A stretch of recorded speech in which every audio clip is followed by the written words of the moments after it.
ഇപ്പോൾ അൻവർ സംസാരിക്കുന്നത് മത്സരിക്കുമോ എന്ന് പ്രഖ്യാപിക്കുമോ നമുക്ക് നോക്കാം. ഒരുപാട് കാര്യങ്ങൾ ഡിസ്കസ് ചെയ്തു.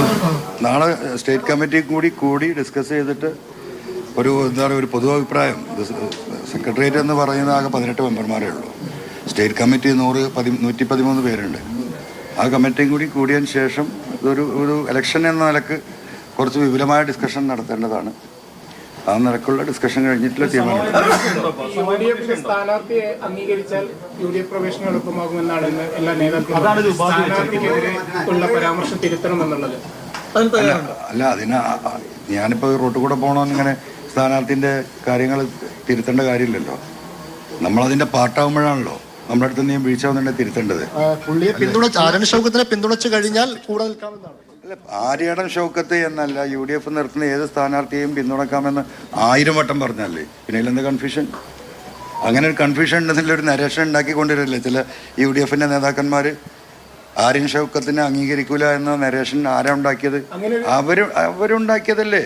ഞാനെന്താ പറഞ്ഞത്? ഫൈനലി ഏത് ചെകുത്താനായാലും ഞാൻ സമ്മതിക്കുമെന്ന് പറഞ്ഞല്ലേ. അപ്പം അത് നമ്മളെ കക്ഷിയാക്കണ്ടേ?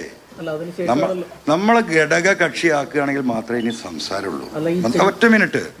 അങ്ങനെയാണ് ഇന്നത്തെ ഡിസ്കഷൻ. മത്സരിക്കണ്ട എന്നുള്ളതൊക്കെ നാളത്തെ ഡിസ്കഷനും കൂടി കഴിഞ്ഞിട്ടേ തീരുമാനിക്കുള്ളൂ.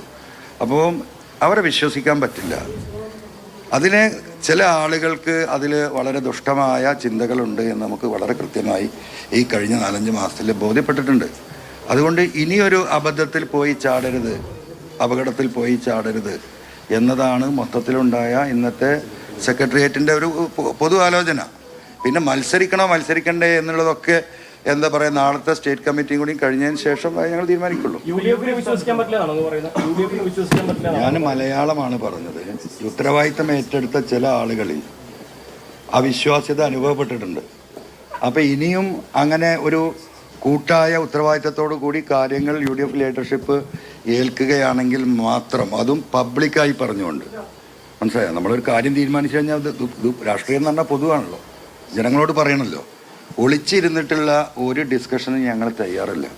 ഞങ്ങൾ ഇതുവരെയുള്ള ഞങ്ങളുടെ എന്താ പറയുക കാര്യങ്ങൾ കണക്കിലാക്കി എവിടെയാണെങ്കിലും എല്ലാം സ്വകാര്യമായിട്ടാണ് ചർച്ച ചെയ്തത്.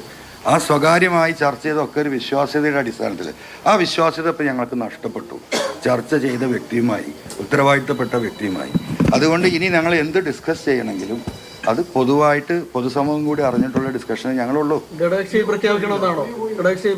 അല്ല, അത് ഞങ്ങളായിട്ട് ചർച്ച ചെയ്യുമ്പോഴല്ലേ, ഞങ്ങളോട് ചർച്ച ചെയ്യുമ്പോഴല്ലേ.